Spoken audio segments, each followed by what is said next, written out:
যুক্তরাষ্ট্রের Texas অঙ্গরাজ্যে Latino সম্প্রদায়ের নেতারা সতর্ক করে বলেছেন, কঠোর অভিবাসন নীতি আগামী মধ্যবর্তী নির্বাচনে হিস্পানিক ভোটে বড় পরিবর্তন আনতে পারে। তাদের মতে, শুধুমাত্র কঠোর আইন প্রয়োগ ভিত্তিক অভিবাসন নীতির কারণে অনেক লাতিনো ভোটার রিপাবলিকান পার্টি থেকে দূরে সরে যেতে শুরু করেছেন। সম্প্রতি আয়োজিত এক সংবাদ সম্মেলনে ব্যবসায়ী ও কমিউনিটি নেতারা জানান, সাম্প্রতিক প্রাইমারি নির্বাচন ও জনমত জরিপে এই পরিবর্তনের স্পষ্ট ইঙ্গিত দেখা যাচ্ছে। টেক্সাসে লাতিনো ভোটাররা ঐতিহাসিকভাবে ডেমোক্রেট ও রিপাবলিকান এই দুই দলেই গুরুত্বপূর্ণ ভূমিকা পালন করে আসছেন। তবে নেতাদের দাবি, সাম্প্রতিক গবেষণা অনুযায়ী অঙ্গরাজ্য জুড়ে প্রায় 10 থেকে 15% হিস্পানিক ভোটার রিপাবলিকান দল থেকে সরে গিয়ে ডেমোক্রেটদের দিকে ঝুঁকেছেন। তাদের মতে, কঠোর অভিবাসন নীতি এবং কংগ্রেসে অভিবাসন সংস্কারের অগ্রগতি না হওয়াই এই পরিবর্তনের অন্যতম কারণ। লাতিনো নেতারা বলছেন, অনেক হিস্পানিক ভোটার এমন একটি অভিবাসন ব্যবস্থার প্রত্যাশা করেন যেখানে দীর্ঘদিন ধরে যুক্তরাষ্ট্রে বসবাস করা অভিবাসীদের নাগরিকত্ব পাওয়ার একটি বাস্তবসম্মত পথ থাকবে।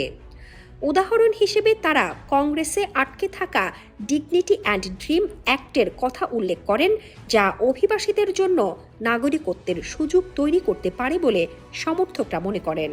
কমিউনিটি নেতাদের মতে, শুধু আইন প্রয়োগের উপর জোর দিয়ে পরিচালিত নীতিমালা অনেক অভিবাসী পরিবারের মধ্যে উদ্বেগ তৈরি করেছে, বিশেষ করে যারা আদালতের মাধ্যমে বৈধ মর্যাদা পাওয়ার চেষ্টা করছেন। তাদের বিরুদ্ধে অতিরিক্ত কঠোর পদক্ষেপ নেওয়া হচ্ছে এমন অভিযোগও উঠছে। ফলে অনেক লাতিনো ভোটার এই নীতিকে অতিরিক্ত কঠোর ও বাস্তবতার সঙ্গে অসামঞ্জস্যপূর্ণ বলে মনে করছেন। Greater Dallas Hispanic chamber of কমার্সের প্রতিনিধি ডায়ানা ফ্লোরেস বলেন, প্রাইমারি নির্বাচনের ফলাফল থেকেই বোঝা যাচ্ছে লাতিনো ভোটাররা বিষয়টি গুরুত্ব সহকারে দেখছেন। তার ভাষায়, লাতিনো পরিবারগুলোর মধ্যে অনেকেই মিশ্র অভিবাসন মর্যাদার পরিবার, তাই পরিবারের সদস্যদের নিরাপত্তা ও ভবিষ্যৎ তাদের কাছে অত্যন্ত গুরুত্বপূর্ণ একটি বিষয়। আমেরিকান বিজনেস ইমিগ্রেশন কোয়ালিশনের টেক্সাস পরিচালক হুয়ান কার্লোস শেরদা বলেছেন, কেবল কঠোর অভিবাসন নীতি নিয়ে রাজনৈতিক পরিচালনা চালানো অনেক সময় উল্টো ফল দিতে পারে। তার মতে, এমন বার্তা মধ্যপন্থী ও হিস্পানিক ভোটারদের একটি অংশকে দূরে ঠেলে দিচ্ছে। রাজনৈতিক বিশ্লেষকদের মতে, যুক্তরাষ্ট্রে লাতিনো ভোটাররা দ্রুত বাড়তে থাকা একটি গুরুত্বপূর্ণ ভোট ব্যাংক।